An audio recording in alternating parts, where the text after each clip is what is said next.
बरी आहे ना तब्येत? छान.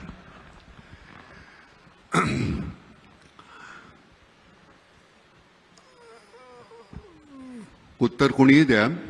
मतदार म्हणून आम्हाला किंमत आहे का?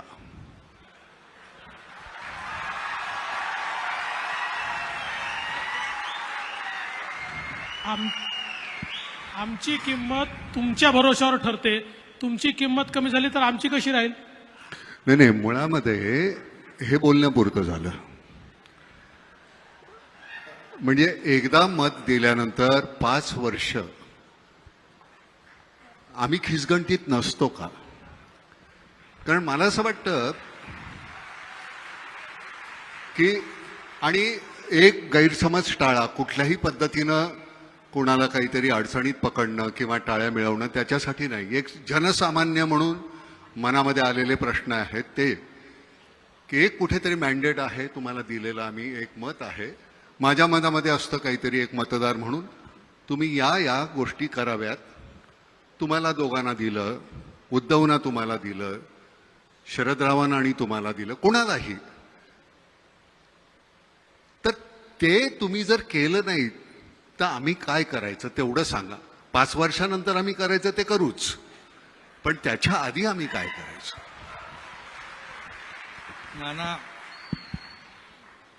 नानाने भावना व्यक्त केल्या त्या अगदी बरोबर आहे.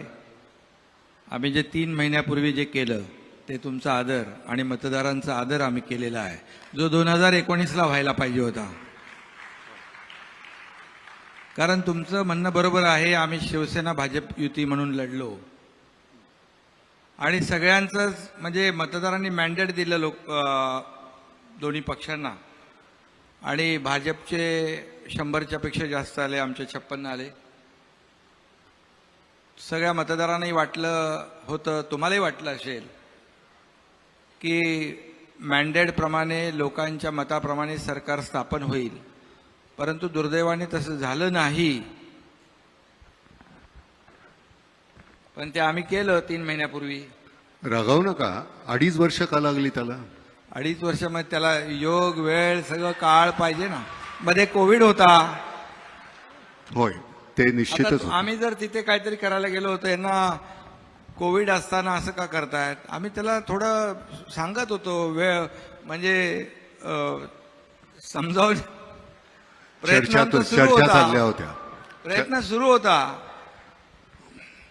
पण आम्हाला यश आलं नाही. म्हणून आम्ही मग ते तुमच्या मतांचा आदर 3 महिन्यापूर्वी केलेला आहे.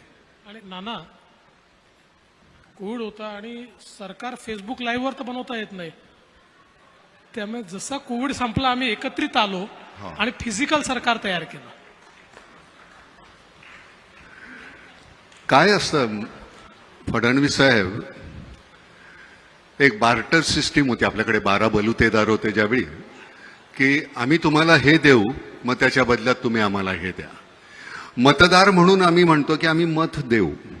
लग्नपत्रिका छापल्यानंतर कोणतरी दुसरीच लग्नाला मुलगी उभी, नवरा मुलगा दुसरा, आणि मग आमचा आहेर वाया जातो.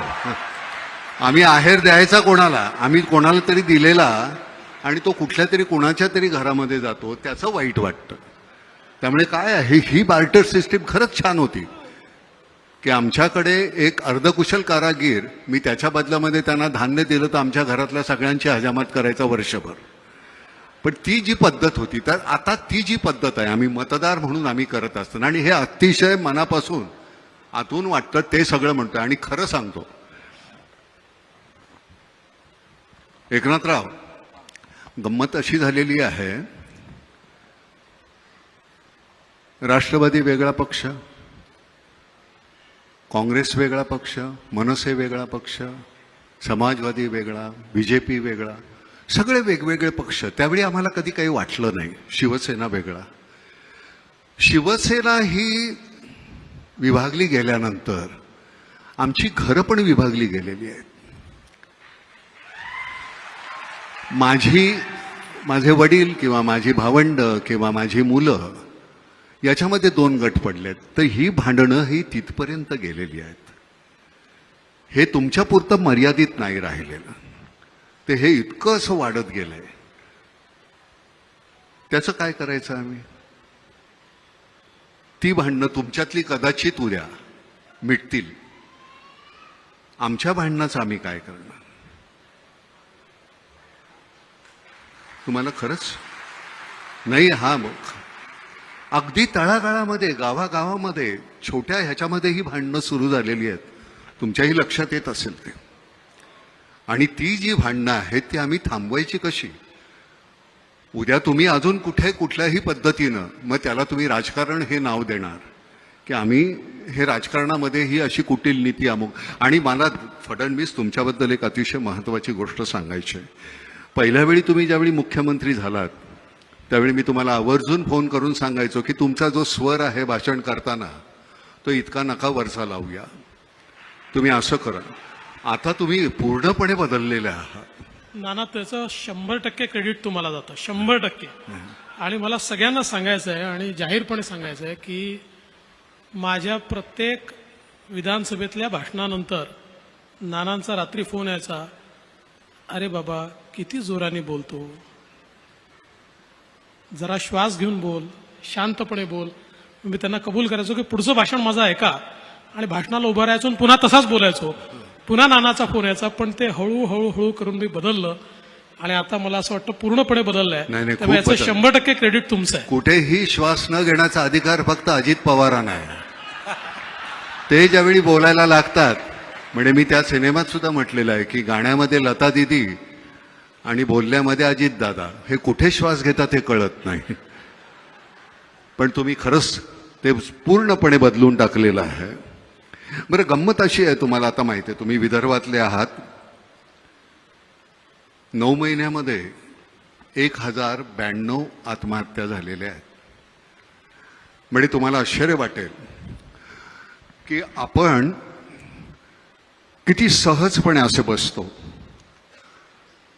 आपण सहजपणे ती बातमी वाचतो आणि पुढचं पान उलटतो. 9 महिन्यामध्ये 1092. बरं, कालचं, त्याच्या आधीचं सरकार, प्रत्येकाने एकमेकांकडे बोटं दाखवायची.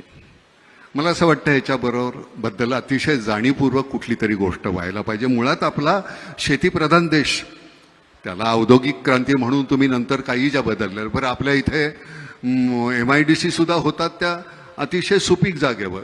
त्या जिथे रेताड जागा आहेत तिथे करा की, तिथं होईल की, म्हणजे त्या जागेचाही उपयोग होईल, तिथलं इन्फ्रास्ट्रक्चर तयार होईल.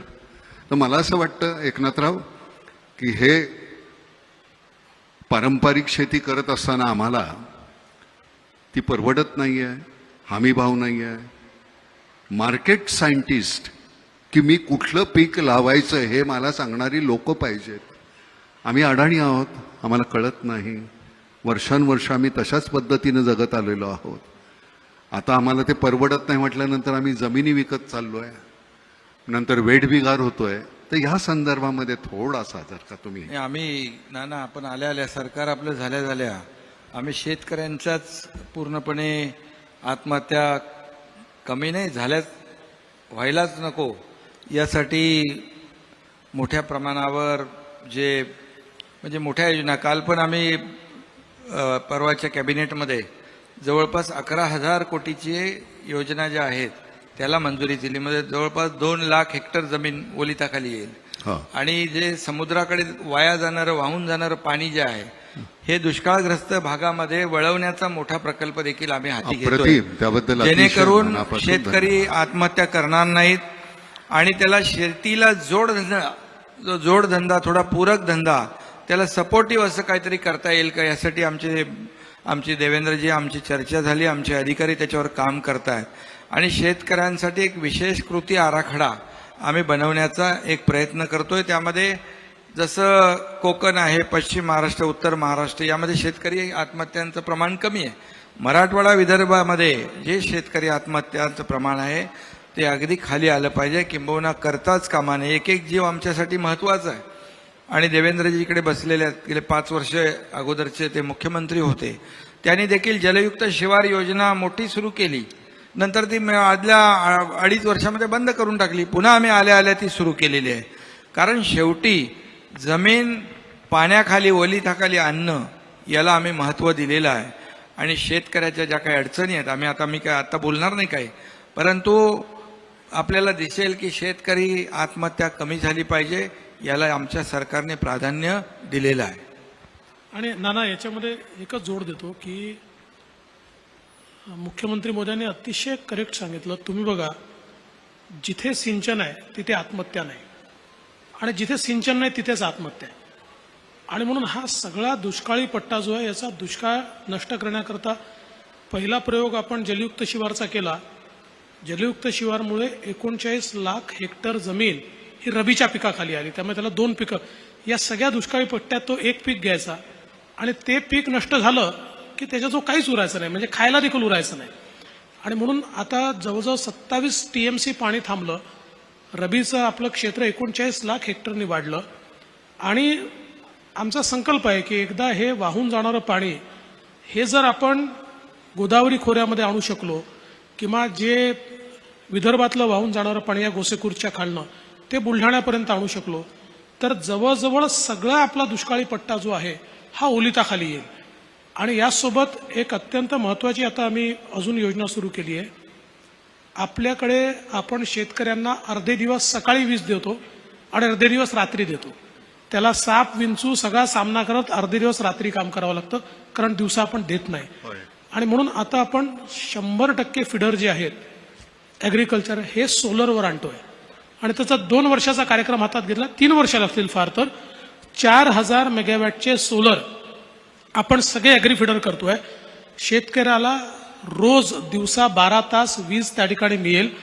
आणि याचं इतकं डिसेंट्रलाइज मॉडेल आपण तयार केलं आहे की मुख्यमंत्री आणि मी बैठक घेतली, आणि मग डिसेंट्रलाइज पद्धतीनं हे सोलार करण्याकरता जमिनी मिळत नाही. तर आता आम्ही योजना अशी तयार केली आहे की ज्या योजनेमध्ये जो शेतकरी त्याची जमीन किरायाने देईल, भाड्याने देईल, 2 एकर 3 एकर 5 एकर 1 हेक्टर, त्याला आम्ही साधारणपणे 60,000 ते 75,000 रुपये भाडं देणार आहोत. म्हणजे त्याला आज जेवढं पीक नाही आहे त्यापेक्षा जास्त त्याला जमिनीचं भाडं 30 वर्ष सातत्याने आम्ही देऊ. त्यामुळे त्याचं नुकसान होणार नाही. आणि त्या जमिनीवर सोलर लावून त्या संपूर्ण फिडरवरचे जेवढे शेतकरी आहेत या सगळ्या शेतकऱ्यांना आम्ही 12 तास दिवसा वीज देऊ. एकीकडे विहिरी आपण केलेल्या आहेत, पण वीज नसल्यामुळे त्याचं पीक सुकतं आहे. त्यामुळे ती वीज जर त्याला दिवसा मिळाली तर आत्महत्यांचं प्रमाण निश्चितपणे कमी होईल. निश्चितपणे ह्याला थोडासा वेळ लागेल. तुम्ही 3 वर्ष म्हणताय ते. झरीला आम्ही हा प्रयोग केला होता. लोकांची जमीन भाड्याने घेतली. तुमचं वार्षिक उत्पन्न किती आहे? 30,000. 30,000च्या बदली 60 दिले, आणि ती घेतलेली त्यांची जमीन होती. तिथे आम्हाला जे वाटलं ते पीक आम्ही लावलं, आणि त्याचं उत्पन्न आल्यानंतर त्यांना अजून वरचे 1.5 लाख रुपये दिले, आणि आम्ही शेवग्याच्या शेंगाचंच पीक घेतलं होतं. तर मला असं वाटतं की ह्या सरता शेवटी आम्हाला मर्यादा आहेत नाम फाउंडेशनला, पण तरीसुद्धा तुमच्याबरोबर राहून जर आम्हाला काही करता आलं तर आम्हाला निश्चितपणे आनंद होईल. शिवनदी आता चिपळूणमध्ये यावर्षी अजिबात कुठेही बाजारपेठेत पाणी नाही, कुठंही काही नाही. आपण कोकणामध्ये खूप मोठ्या प्रमाणावर काम करतोय. शिवनदीचं 7 किलोमीटरचं आपण केलं, आणि वशिष्ठी नदीचं आहे, आणि महाडला जे आता करतोय आपले राऊत आता भेटले, मी त्यांच्याशी बोललो. तर हे आपण सरतेशेवटी समन्वयानंच होणार आहे. फक्त एकच आहे की नदीमध्ये जे पाणी सोडतात, जे कारखाने, प्रदूषण होतं, मच्छी मेली, सगळे मासे मेले आणि तरंगत आहेत, त्याच्यापुरतं ते मर्यादित राहू नये. त्यांच्यावर अतिशय कडक कारवाई व्हायला पाहिजे. बरं, सगळ्यात महत्वाची गोष्ट म्हणजे गंमत अशी आहे, अराजक हा शब्द जो आहे, रागावू नका बरं. तोरसेकर बरोबर मी परवा बोलत होतो. भाऊ माझा, आम्ही कॉलेजमध्ये एकत्र होतो. तर ही जी गोष्ट तिथे बोलत असताना तो म्हणला की नाना, दोघं एकमेकांना पूरक आहेत. तुम्ही एकमेकांना पूरक आहेत. जसा जोडधंदा तुम्ही आता शेतकऱ्यांचा म्हणाला, ते त्यांना एक पूरक असा एक धंदा पाहिजे, तसे तुम्ही दोघं एकमेकांना फार पूरक आहेत. एक अतिशय छान धोरणी आहे तुमचं. तुम्हाला खरं सांगतो, हा माणूस जो आहे हा इतकं मुद्देसूद बोलता तुम्ही. बरं, तिथं चंचू प्रवेश सुद्धा करता येत नाही की काहीतरी खोट काढता येईल का? इतकं छान सुंदर असं छान बोलू शकता तुम्ही. म्हणजे त्याच्याबद्दल वाद नाही. खरं सांगतो, भावनेचा लवलेश नसतो तिथं. 1.5% भावना आणि 98% तुमचं अगदी असं विशद केलेलं असतं, त्याच्या विरुद्ध हा माणूस आहे. त्यांचं फक्त भावनिक असतं, कारण त्यांचं सगळं इथून वेडात दौडले वीर मराठे सात तसं त्यांचं आहे. त्यामुळे त्यांचा गमतीचा काय हे छान समन्वय आहे तुमच्या दोघांचा. त्याच्यातून आम्ही म्हणजे मला कुठलंही सरकार असेल, मला सगळेच चांगले दिसतात. त्याचं कारण वाईटामध्ये चांगलं शोधायची सवय आहे. पण तुमच्याकडनं खरंच काहीतरी छान काहीतरी अपेक्षा आहे आम्हाला सगळ्यांना. काहीतरी सगळंच चांगलं मिळेल आणि त्याची खात्री आहे, नुसती अपेक्षा नाही आहे. एका जिल्ह्यापुरता एक कलेक्टर पुरतो का? मुंबईमध्ये आपले 2 आहेत, पण मुंबईत जिल्हे 2 आहेत का? अच्छा, हां. आमच्या कृषी पंडित तुमचे जे आहेत ते कुठे दिसत नाही. तो आमच्या शेतकऱ्यांना आमच्या पारंपरिक गोष्टी करत असताना आपल्या इतकी शेतकी विद्यापीठं आहेत, पण आमचे कृषी पंडित आमच्या शेतकऱ्यांना मार्गदर्शन करताना कधी कुठे दिसत नाहीत. तर त्याच्याबद्दल जर काही तुम्हाला करता आलं तर त्या संदर्भात तुम्ही करावं. फक्त एकच आहे की मला गंमत आहे की आम्ही चव्हाट्यावर सुद्धा कधी इतकी शिवराळ भाषा वापरली नाही. इतकं छान शिवराळ पद्धतीनं ऐकायला मिळतं ना हल्ली, मला इतकं बरं वाटतं. वा वा वा वा, आपल्यापेक्षा काय हे काही फारसं काही वेगळं नाही आहे. किती शिवराळ भाषा. म्हणजे एक तुम्ही, मला असं वाटतं की मी ज्यावेळी बोलतो त्यावेळी माझा शब्दप्रयोग जे आहेत, मी कुठल्या शब्दाचं नियोजन करतो त्याच्यात माझी संस्कृती दिसते, संस्कार दिसतात. तर ते वापरत असताना गलिच्छातला गलिच्छ शब्द मी किती वापरू शकतो, तर त्याची एक परिसीमा असते, ती तेवढी आपल्याला सांभाळायला हवी. ती नाही सांभाळली तर आम्ही आमच्या नवीन मुलांसमोर, शाळेतल्या कॉलेजमधल्या मुलांसमोर कुठले आदर्श ठेवणार आहोत?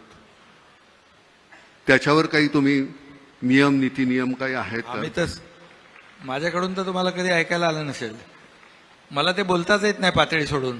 नाही नाही, तुमच्याबद्दल नाही, मी एकूणच बोलतोय.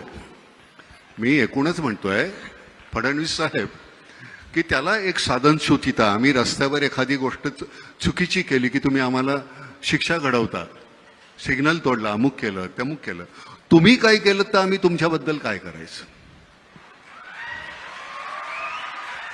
अनपार्लमेंटरी शब्दाचा उपयोग ज्यावेळी तुम्ही करता त्यावेळी तुम्हाला, आता तुमच्या मिसेस जाताना म्हणली चांगलं खोदा त्यांना, म्हटलं तुम्ही करताय ते कमी आहे का? आत्ता त्या मला जाताना म्हणाल्या. पण मी तर खरं सांगतो की हे तुम्ही ज्यावेळी चुकीचं बोलता आम्हाला नाही का वाईट वाटत? आम्हाला नाही का त्याचा त्रास होत की आम्ही कुणाच्या हातामध्ये सत्ता दिलेली आहे हे आमच्यावर राहत? बरं, सत्ता म्हणजे तुम्ही लोकसेवक आहात हो, तुम्ही राज्यकर्ते नाही आहात. आम्ही तुम्हाला निवडून दिले कारण आम्हाला आमच्यामध्ये तेवढी पात्रता नाही आहे, आम्ही नाही करू शकत हा कारभार. आम्ही तुम्हीच चालवा आमच्यासाठी, आणि तो आमच्यासाठी चालवत राहा. एकनाथराव, तुम्ही नुसती म्हणाल होत्या, बोला. नाही, अगोदर तुम्ही जे म्हणालात ना ते 2.5 वर्षाच्या पूर्वी आपल्याला जाणवलं असेल, पण आम्ही 3 महिन्यानंतर, आम्ही राज्यकर्ते नाही, शासन प्रमुख नाही, आम्ही या राज्यातल्या जनतेचे सेवक म्हणून काम करणार आहोत. सेवक म्हणून नाही, त्याची खात्री आहे, म्हणूनच हे इतकं मी सहजपणे बोलतोय. गंमत काय पण माहितीये का? जनतेमध्ये आम्ही जेव्हा जातो तेही काही लोकांना पटत नाही, रुचत नाही. त्याला काय करायचं? नाही, गंमत काय झाली माहितीये का? त्या दिवशी फडणवीस साहेब, आम्ही एक अशी सहज कुठेतरी गोष्टी ऐकत असताना एक गोष्ट छान ऐकली बरं का. आपल्या इथे ती पद्धत नाहीये, पण परदेशी राजा राणी गेले होते, फिशिंगसाठी निघाले. आपल्याकडे ती पद्धत नाहीये, आणि फिशिंगला निघालेलं असताना रस्त्यामध्ये एक गाढवावर बसून एक कोळी चालला होता, खांद्यावर गळ होता. राजाने विचारलं, काय रे, मच्छी पकडायला का? तो म्हणला, नाही महाराज, आज मच्छी पकडायला जाणार नाहीये, वादळ आहे, खूप मोठा पाऊस येणार आहे. म्हटलं, मूर्ख माणसा, मी माझ्याकडे खूप पगार देऊन हवामान तज्ज्ञ ठेवलेला आहे. त्यांनी सांगितलं, तुम्ही जा, खुशाल, काही होणार नाही.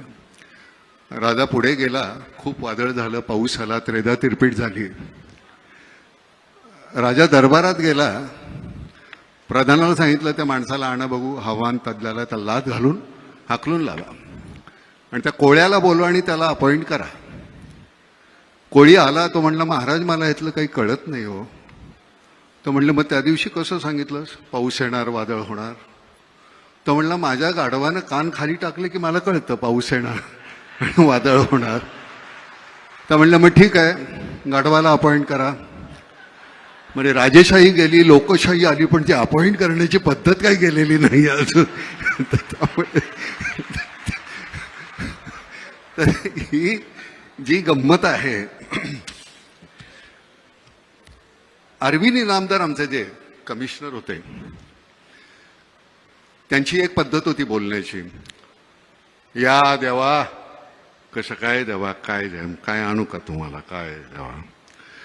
त्यांच्याशी बोलताना एक दिवस ते म्हणाले ना मला काही कळत नाही आमच्या पोलीस खात्यातल्या लोकांना, काही मंडळी ना सगळ्यांना नाही पण ते का पैसे खावेसे वाटतात.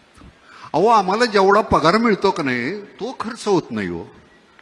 त्या माणसाची म्हणजे शेवटपर्यंत अरविंद इनामदारांच्या घरी ब्लॅक अँड व्हाईट टीव्ही होता. अरविंद इनामदार गेले तेव्हा सुद्धा. तर ही आपल्याकडे अशी माणसं आहेत. लालबहादूर शास्त्रींच्या घरी ज्यावेळी त्यांचे मित्र पैसे मागायला गेले, मला एक 200 रुपये पाहिजेत, त्यावेळेचे 200 रुपये. लालबहादूर शास्त्री म्हणले माझ्याकडे नाही आहेत एवढे पैसे. त्यांची बायको म्हणाली नाही माझ्याकडे आहेत. तिने 200 रुपये दिले काढून. शास्त्रींनी विचारलं तुझ्याकडे एवढे पैसे आले कुठून. ती म्हणली नाही दर तुम्ही पगारातून देताना त्यातले 5-10 रुपये मी वाचवते. त्यांनी गव्हर्नमेंटला पत्र लिहिलं की मला ह्याच्या पुढे माझा 10 रुपये पगार कमी करा. यशवंतराव चव्हाण गेले त्यावेळी त्यांच्या खात्यावर 25,000 रुपये नव्हते. आपल्या मंत्र्यांच्या म्हणजे साधा आपला नगरसेवक आज निवडून आला की पुढच्या वर्षी तो कोट्याधीश असतो. त्याची चौकशी का नाही होत. म्हणजे मला कळतं की हा भ्रष्ट आहे पण तुमच्या का नाही लक्षात येत. त्याच्यावर कारवाई व्हायला पाहिजे की नाही एकनाथराव. म्हणजे तुम्ही आमची मी 100 रुपये आल्यानंतर 30 रुपये इन्कम टॅक्स भरतोच, 18 रुपये तुम्ही अजून जीएसटी घेता. हे सगळं आम्ही केल्यानंतर सुद्धा आमच्या चौकशा होतात, तुमच्या का नाही होत. मला असं वाटतं की भ्रष्टाचार ही केवळ राजकारणच नाही, आपल्या संपूर्ण व्यवस्थेला लागलेली कीड आहे. आणि दुर्दैवाने ही संपवायची असेल तर खूप सामूहिक प्रयत्न करावे लागतील. याचं कारण असं आहे की आपण बघा, भ्रष्टाचाराकरता जेलमध्ये जाऊन आलेले, अनेक प्रकरणांमध्ये अडकलेले असे लोक थम्पिंग मेजॉरिटीने निवडून येतात. त्यांना लोक वारंवार निवडून पाठवतात आणि मग त्यातनं समाजामध्ये भ्रष्टाचाराबद्दल कुठलाही तिरस्कार तयार होत नाही.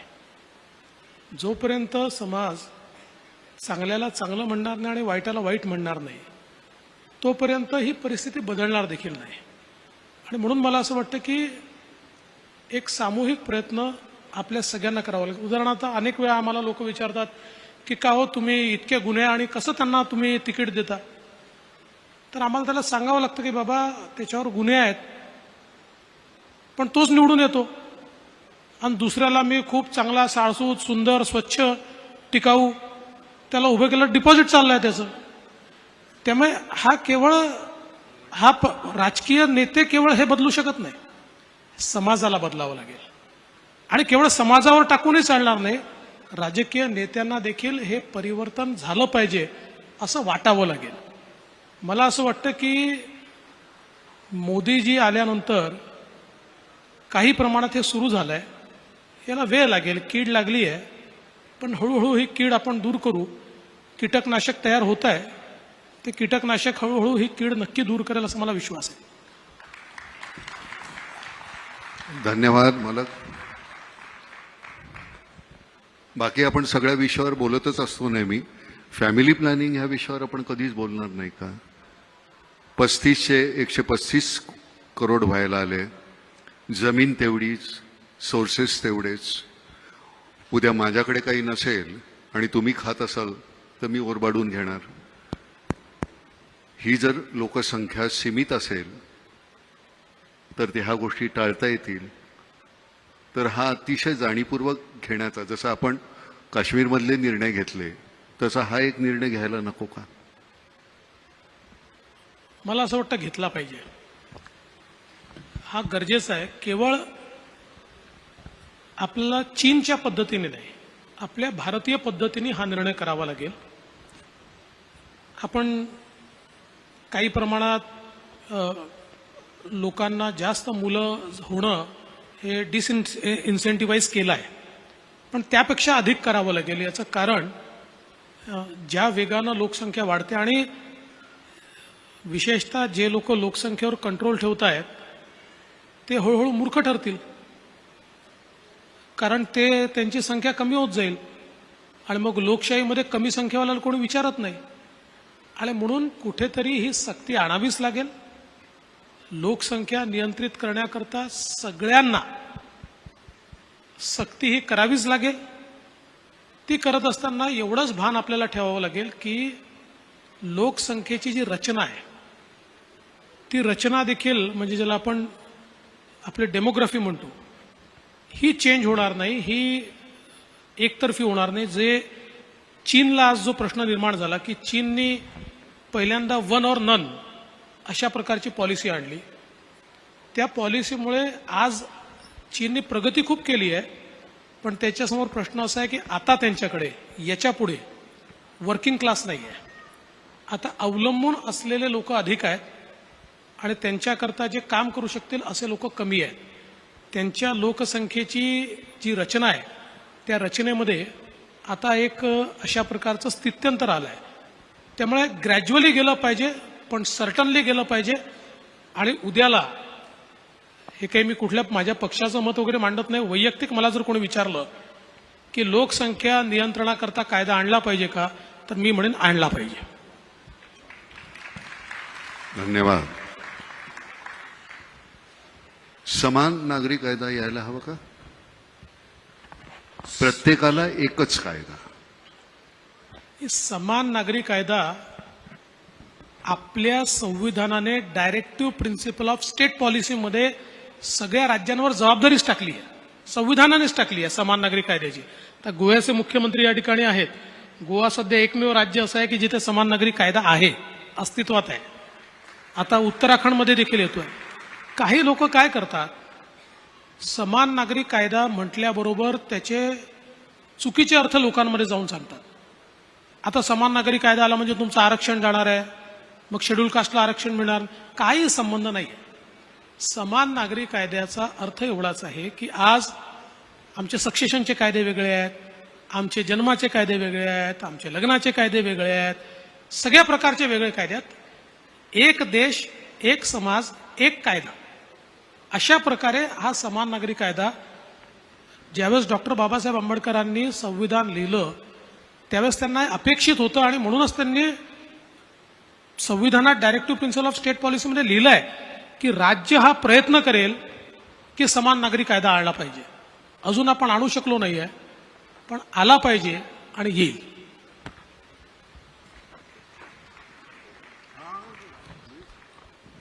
तुम्ही बोलत नाही म्हणून मी बोलत राहिलो. मी मदत बोलत नाही, आशा आहे का? मी मदत बोलत नाही.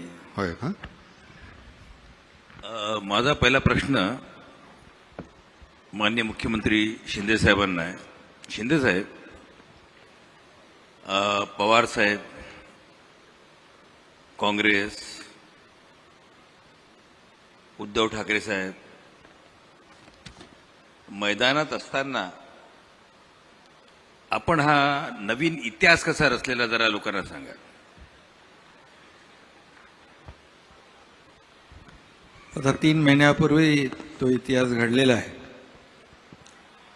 खरं म्हणजे मगाशी नाना म्हणाले की बोलता बोलता माझ्याबद्दल ते काय वेडात मराठे वीर दौडले सात काय. खरं म्हणजे जेव्हा अगदी पाणी डोक्यावरून जातं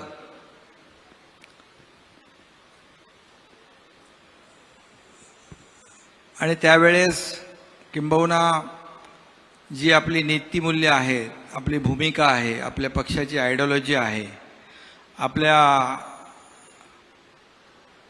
ज्या पक्षात आम्ही लहानाचे मोठे झालो ते आमचे आदरणीय बाळासाहेबांची भूमिका, बाळासाहेबांचे विचार, बाळासाहेब काय काय म्हणाले ते आजही आपण त्यांच्या भाषणाच्या ऑडिओ व्हिडिओ क्लिप पाहतो. आणि जेव्हा असंगाशी संघ होतो, एक अनैसर्गिक काही गोष्टी घडतात, त्या मनाला न पटणाऱ्या असतात. आणि मग त्यावेळेस तुम्ही म्हणालात हे कसं केलं.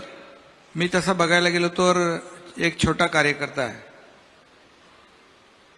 आणि समोर फार मोठी ताकद, शक्ती, यंत्रणा सगळंच होतं. आणि कुणालाही असं जेव्हा आम्ही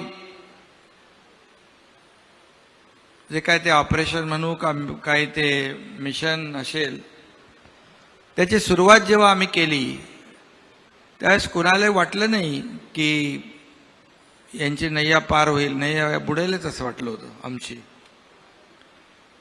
कारण एकीकडे सगळंच होतं आणि मलाही वाटलं नाही की याच्यामध्ये काय होईल काय माहीत नाही. परंतु माझ्याबरोबर जे माझे सहकारी आमदार होते त्यांना दररोजचा जो काही त्रास होत होता, त्यांच्या मतदारसंघामध्ये असेल, अधिकारी असतील, त्यांच्या मतदारसंघात मतदारांना त्यांनी शब्द दिलेला ती कामं असतील, हे सगळं जेव्हा असह्य होऊ लागलं, आघाडीतले जेव्हा नेते त्यांच्या मतदारसंघामध्ये नारळ फोडू लागले,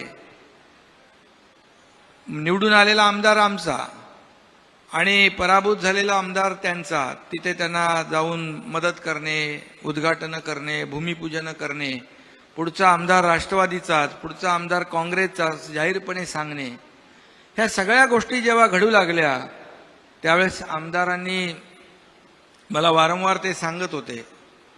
आता काही आमदार सांगतात की मी, काही म्हणतात की एकनाथ शिंदे घेऊन गेला, पण इकडे उलटं झालेलं आहे. त्याला माझ्या बाजूला बसलेले देवेंद्रजी साक्षीदार आहे. आणि जेव्हा असह्य झालं, पुढचं जेव्हा त्यांचं राजकीय जे काही करिअर आहे तेच त्यांचं धोक्यात आलं. आणि काही गोष्टी ज्या आहेत, सहन करण्याची एक मर्यादा असते, तो तिथपर्यंत माणूस मर्यादेत सहन करू शकतो. वारंवार देखील आम्हाला काय असं काय जे आम्ही केलं त्याचं काय आम्हाला खूप आनंद आणि खूप आनंदाच्या उकळ्या फुटल्यात नाना असं नाही आहे. ज्या पक्षामध्ये आम्ही इतके वर्ष काम केलं, जे रक्ताचं म्हणजे रक्त आटवलं, घाम गाळला, आयुष्यभर फक्त पक्ष एके पक्ष, नेता एके नेता, आणि कधी कुठेही घरादाराचा त्याची पर्वा केली नाही. घरातून निघाल्यानंतर पुन्हा घरी येऊ की याची शाश्वती नसायची. आणि अशा परिस्थितीमध्ये आमच्या कुटुंबाने देखील खूप सॅक्रिफाईस केलं, प्रत्येकाच्याच. आणि हे सगळं करत असताना जेव्हा असं कुठेतरी चुकीचं जेव्हा घडू लागलं, लोकशाहीमध्ये पक्षचे प्रमुख असतात, त्यांना अधिकार असतात, परंतु ते पक्ष मोठा करण्याचे अधिकार असतात. आपल्या सोबत असलेल्या सहकाऱ्यांना विश्वासात घेऊन निर्णय घेण्याचे अधिकार असतात. परंतु एखाद्या वेळेस पक्षाचं अहित होतंय, पक्षाचं नुकसान होतंय, आणि जेव्हा त्यावेळेस पक्ष वाचवण्यासाठी, पक्षाचं नुकसान वाचवण्यासाठी जेव्हा एखादं सजेशन, एखादी सूचना आणि एखादी विनंती केली तर त्याच्यामध्ये चूक काहीच नाही. आणि अशा 5 वेळा मी विनंत्या केल्या की करेक्शन झालं पाहिजे, दुरुस्ती झाली पाहिजे, लोकांचा जो काय 2019ला जी आपण चूक केली आहे ती सुधारली पाहिजे. संधी अनेक वेळा आल्या होत्या, परंतु दुर्दैवाने ते केलं गेलं नाही. त्याच्या खोलात मी आज जात नाही, कारण त्या गोष्टी मला आणि त्यांनाच माहीत होत्या. आणि मग शेवटी ठरवलं, मग आता एकनाथ शिंदे हा कार्यकर्ता बाळासाहेबांचा आहे, आनंद दिघे साहेबांच्या सोबत मी काम केलेलं आहे. काय होईल माहीत नाही मला, पण आता लढायचं. लढून काय होईल ते होऊ दे, लढून शहीद झालो तरी चालेल, पण लढाई लढायची असा निर्णय घेतला आणि हे मोठं काम आम्ही केलेलं आहे. म्हणजे बाजूला होताना देवेंद्र फडणवीसांशी बोलणं झालं होतं का काही? हा, आम्ही संपर्कात होतो ना, हा संपर्कामध्ये होतो. हा कारण शेवटी आमचा संपर्क आजचा नाही ना. नाही 5 वर्षापूर्वीपासून 5 वर्षाचं सरकार जे होतं आधी शिंदे आम्ही सोबत साहेब. काम केलेलं आहे. शिंदे साहब, आप देवेंद्र फडणवीस जी को कितने साल से जानते हैं? बहुत सालों से जानते हो. जब भी वो विधायक थे, मैं भी विधायक था, वो अपोजिशन में हम लोग साथ ही में काम किया है, और बाद में हम लोग सरकार में आए तो मैं उनके साथ मंत्री के नहीं, मैंने ये सवाल इसलिए पूछा आपसे कि देवेंद्र जी ने, मतलब देवेंद्र जी किसी को समझ में नहीं आता, उनके पेट में क्या है, वो क्या करना चाहते हैं, उनके चेहरे पे भी पता नहीं चलता है. हे शरदरावांबद्दल बोलायचं लोकपूर्वी. नहीं, आपका अनुमान गलत है. आता आपका आता शरदराव जे आहेत, शरदराव जे आहेत, आता नानांनी बरोबर सांगितलं. तर जे मोठमोठाले इथे राज्य करते आहेत, विशेष रूप से जैसा इन्होंने शरदराव जी का नाम लिया, शरदराव जी है, कांग्रेस है, शिवसेना है, इनको समझ में भी नहीं आया कि कब ये चलेंगे करके. देखो, इसमें क्या विश्वास की बात है, और मैं एक बार किसको विश्वास दिलाता हूं वो पूरा करता हूं. कमिटमेंट एक बार मैंने करने के बाद, कमिटमेंट मैं जब कमिटमेंट करता हूं तो मैं खुद की भी नहीं सुनता हूं. तो इस पे से एक सवाल मेरे दिमाग में ये आया कि कमिटमेंट की जो बात कही आपने, मुंबई ये देश की आर्थिक राजधानी है, देश विदेश के लोग यहां पर आते हैं, लेकिन इस शहर की व्यवस्था ऐसी है कि यहां के रास्ते अगर आप ढूंढने जाओगे तो बिना खड्डे का एक भी रास्ता नहीं मिलेगा. तो मैं ये जानना चाहता कि इस खड्डे में कौन सी पार्टी खत्म होंगी और कौन सी पार्टी जिंदे रहेगी. नहीं, इसके आपने जो सवाल पूछा है बहुत ही बराबर सवाल पूछा है, क्योंकि पिछले कई सालों से यह मुंबई के खड्डे जो है लोगों को तकलीफ दे रही है. आप भी बहुत छापते हो वो खड्डे, 3000 खड्डे हैं, फिर 1000 खड्डे दुरुस्त हो गए, मीडिया भी दिखाती है सब. लेकिन मैं आपको कहूंगा, जब हमारी सरकार बन गई, पहले मैंने क्या काम किया, मैंने कमिश्नर चहल को बुलाया. मैं बोले, भाई कितने किलोमीटर रोड है? बोले 1900 किलोमीटर रोड है.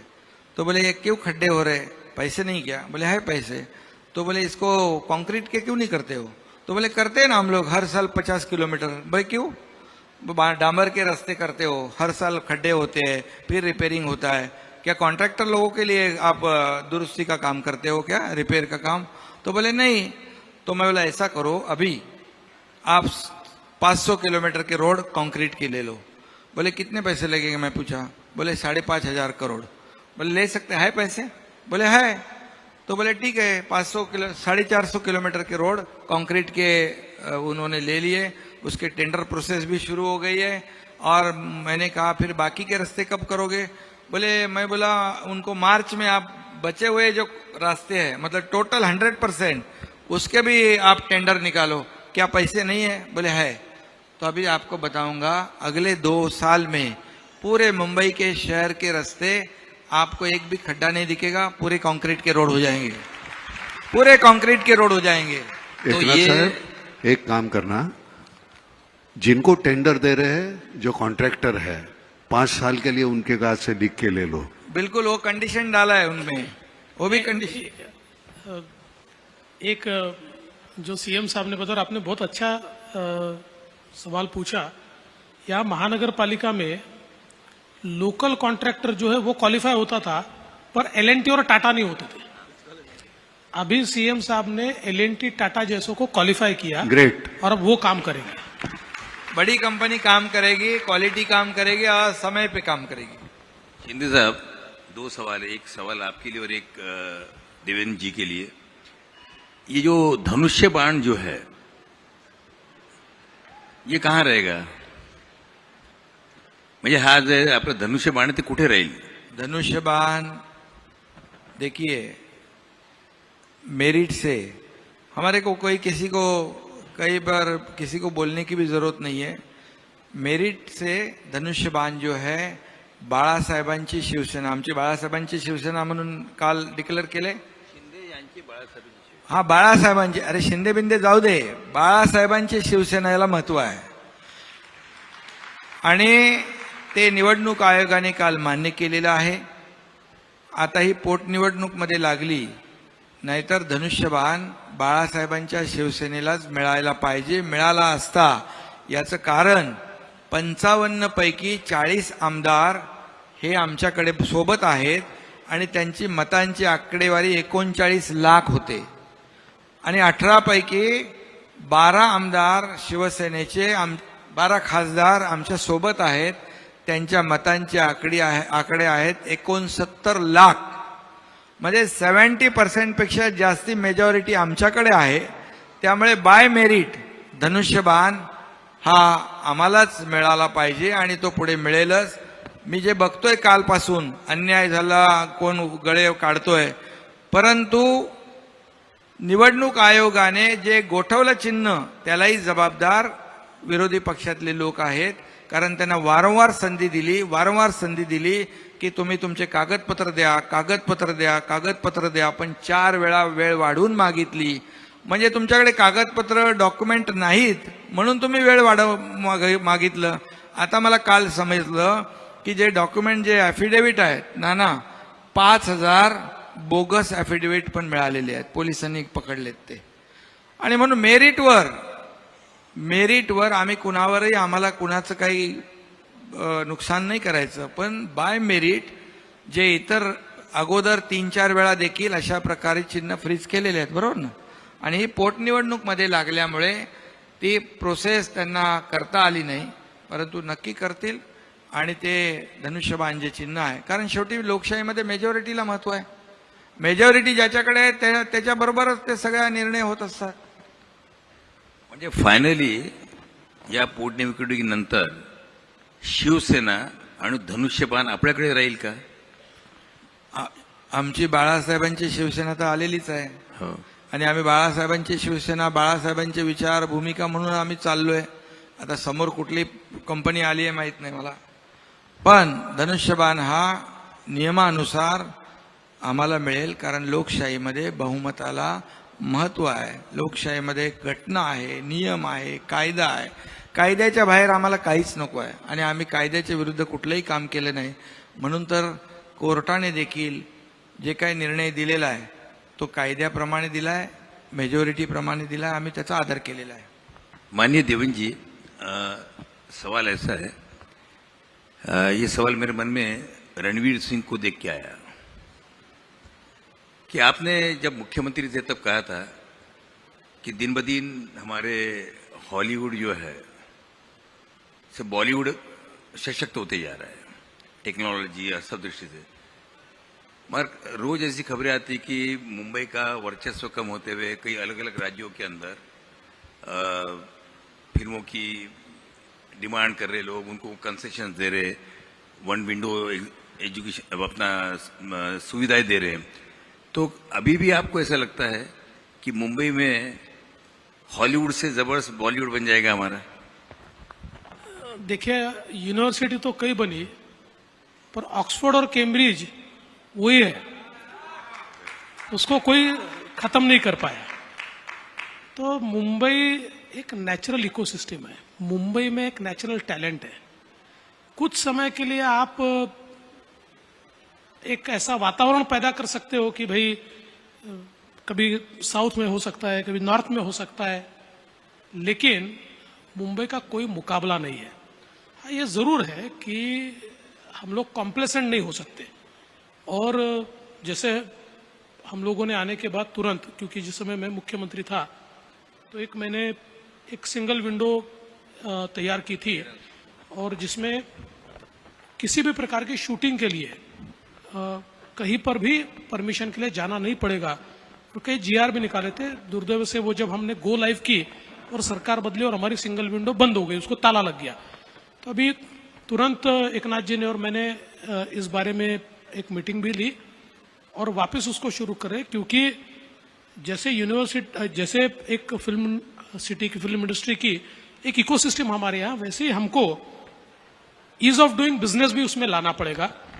अगर शूटिंग के लिए पुलिस स्टेशन के चक्कर मारने पड़े, अगर शूटिंग में कोई गुंडे आकर तकलीफ दे, तो इसका फायदा नहीं होगा। तो उस दृष्टि से भी हम लोग अभी काम कर रहे हैं। और दूसरा, हम लोग ये चाहते हैं कि अभी तो फिल्में जो होती है उसमें टेक्नोलॉजी का बहुत ज्यादा उपयोग होता है, और वैसे भी महाराष्ट्र तो टेक्नोलॉजी का हब है। हमारी जो फिल्म सिटी है, इसमें हम पूरी जो दुनिया की लेटेस्ट टेक्नोलॉजी है, वो टेक्नोलॉजी हमारे स्टूडियोज में हम लाए, वहां पर हम नए सारी टेक्नोलॉजीज को वहां पर उपलब्ध कराए, ये भी हमारा प्लान है। तो मुझे ऐसा लगता है कि कभी कभी परिस्थितियां ऐसी आती है। और वैसे भी देखिए क्या होता है ना कि अगर दूसरे राज्य भी अगर मार्केटिंग करते हैं तो इससे कोई हमारी साख कम नहीं होती है। ये तो एक प्रकार से मार्केट एक्सपांड हो रहा है, वो लोग भी करें। मतलब उसके वजह से प्रॉब्लम ये हुआ कि यहाँ का जो डायमंड बुर्ज है वो गुजरात चले गया जी। डायमंड बुर्ज जो है यहाँ पर वो गुजरात चले गया। उसके बाद में अभी इंडस्ट्री जो है यहाँ की काफी, जो महाराष्ट्र किया आने वाली थी यहाँ किया नहीं आई और कहीं चलेगी मोटर की। उसके बाद में अभी हाल ही के अंदर जिसको लेके काफी अखबारों में आ रहा है, तो अगर एक के बाद अगर सारी इंडस्ट्री चली जाती रहेगी तो उससे कैसा होगा? आप दोनों मिलकर क्या सोच रहे हो उसको रोकने के लिए? पहली बात तो वापिस आपको कहना चाहता हूं कि विथ ऑल ड्यू रिस्पेक्ट, जरूर सूरत में डायमंड बुर्ज तैयार हुआ, पर आप मुंबई के किसी भी डायमंड के व्यापारी को पूछिए, डायमंड इंडस्ट्री वाले यहाँ बैठे हुए हैं, वो कहते हैं हमारी अगली पीढ़ी वहां जाने को तैयार नहीं, सबको मुंबई में ही रहना है और मुंबई में ही हमको व्यापार करना है। तो ये देखिए क्या होता है कि रहेंगे यहाँ पर। नहीं, व्यापार भी यही है, कहीं नहीं जाएगा। आज भी सबसे ज्यादा एक्सपोर्ट भारत डायमंड बुर्ज अपने बाजू में ही है, वहीं से देश का सबसे बड़ा एक्सपोर्ट हम करते हैं, वहीं से करते हैं। और मैं कहता हूं देखिए, ये इंडस्ट्री इधर चली गई उधर चली गई, मैं आपको आंकड़ों के साथ बताता हूं। 2014 से लेकर 2019 तक महाराष्ट्र एफडीआई में नंबर 1 रहा, इन्वेस्टमेंट में नंबर 1 रहा। नंबर 1 यानी कितना? तो 2 साल ऐसे है कि जिन 2 सालों में महाराष्ट्र के बाद के जो 4 स्टेट है, गुजरात, दिल्ली, कर्नाटक और तमिलनाडु, जो 4 इंडस्ट्रियल स्टेट माने जाते हैं, ये चारों की मिलकर जितनी इन्वेस्टमेंट है उससे ज्यादा इन्वेस्टमेंट महाराष्ट्र की है। तो इसलिए एक आधा चले जाने से कोई फर्क नहीं पड़ता। और मैं आज ये बता रहा हूं, अगर कोई चला गया है तो उससे बड़ा एकनाथ शिंदे और देवेंद्र फडणवीस लाकर दिखाएंगे। बहुत बहुत धन्यवाद। आपण थांबूया नाही का? कारण काय सगळ्याच प्रश्नाची उत्तरं तुम्ही छान दिल्यात। आता आम्ही फक्त वाट पाहणं आमच्या नशिबी आहे, तेवढी आम्ही पाहणार आणि निश्चितपणे तुम्ही काहीतरी छान करणार। एकनाथराव, तुम्ही ज्या पद्धतीनं मांडता हल्ली ना, म्हणजे एक तर पहिल्यांदा तुम्हाला कधी यापूर्वी ऐकायला मिळालं नव्हतं आम्हाला, पण ज्या पद्धतीनं तुम्ही बोलता म्हटल्यानंतर गुणनाई वाण काहीतरी लागलेला दिसतोय पलीकडचा। नाही, काम करत राहू आपण भांडण्यापेक्षा। नाही, पुन्हा एकदा तुमचं अभिनंदन। आणि तुम्ही शांतपणे इतकं सगळं ऐकत होतात त्याच्याबद्दल फार गुडी गुडी बोलायला बरं नाही वाटत, कारण काय होतंय की सरते शेवटी कधी असं बोलत नाही। नाही, मी बोलत नाही असं नाहीये, कारण खतखत ही माझी मनातली माझ्या नाहीये, ही सगळ्या सर्वसामान्य लोकांच्या मनातली खतखत आहे जे ज्याच्याबद्दल। कारण आमच्यासाठी तुम्ही काय करताय याच्या पलीकडे सरकारकडे आम्ही दुसऱ्या दृष्टीनं पाहतच नाही। आम्ही करतोय, आम्हाला काय मिळतंय एवढंच आम्हाला पाहिजे। आमची 2 वेळची भ्रांत आहे, तेवढी तुम्ही पुरी करा। धन्यवाद, तुम्हाला सुद्धा धन्यवाद। एक दोघांना 1 मिनिटाची एक विनंती आहे की इथे जे आपण आपल्या पश्चात आम्ही IPS आणि IAS ज्यांनी चांगलं काम केलं त्यांना अवॉर्ड दिलेला आहे. जर ते या सभागृहामध्ये असतील ज्यांना अवॉर्ड मिळालेला विजय बाबू तर ते आता सर्व अवॉर्डीज मागे आहेत त्यांना पुढे बोलवतोय त्यावेळेला त्यांची भेट होईलच तिथे. ओके, धन्यवाद.